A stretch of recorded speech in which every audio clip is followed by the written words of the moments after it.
રાજાનું જ કહો છો, રાજવીનું કહો છો, ત્યારે મને એક જયપુર મહારાજાની વાત યાદ આવે. જયસિંહજી એમનું નામ હતું.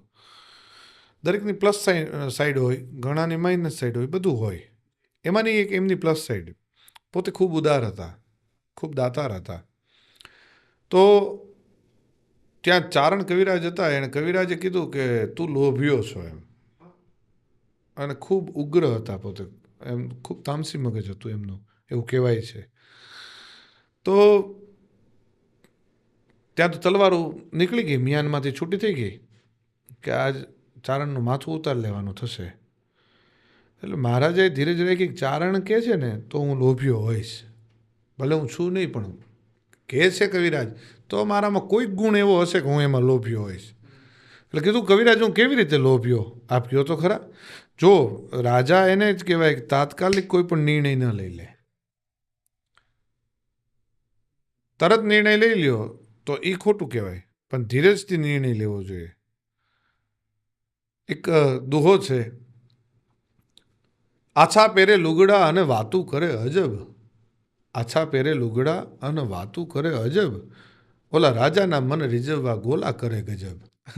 એટલે ગોલાવે મિયાનમાંથી છૂટી કરી નાખેલી તલવારને કે માથું ઉતારી લઈએ. પણ રાજાએ એમ કીધું ધીરજ રાખો ગાંડાઓ, એ કવિરાજ છે, ચારણ છે, આટલો ઉતાવળે નિર્ણય ન લેવાય. એણે કીધું હોય તો કંઈક હોય તો જ કીધું હોય. એટલે કીધું કવિરાજ હું કેવી રીતે લોભ્યો.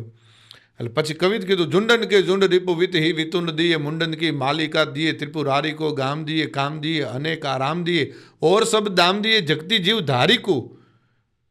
પણ રાજા જયસિંહ દોનું બાદ છે ને દીની.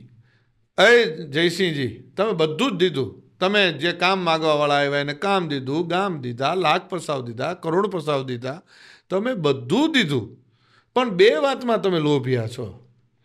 આ ચારણ કવિતા છે, ચારણ કવિતાની તાકાત છે. ઝુંડન કે ઝુંડ રીપુ વિત હિ વિતુંડ દિયે મુંડન કી માલિકા દિયે ત્રિપુરારી કો ગામ દિયે કામ દિયે અનેક આરામ દિયે ઓર સબ દામ દિયે જગતી જીવ ધારી કો. પણ રાજા જયસિંહ દોનું બાદ સિન દીની એક વેરિન કો પીઠ ઓર મીઠ પર નારીન કો.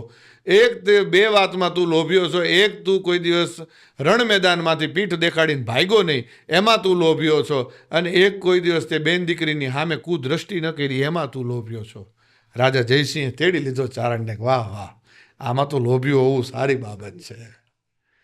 એટલે લોભીઓ હોવું પણ સારી બાબત છે, પણ એ આવામાં એટલે રાજા આવા હોવા જોઈએ. પણ એવું બની શકે એ રાજામાં અમુક માઇનસ સાઈડ પણ હોય જે અમુક માણસો ન ગમે.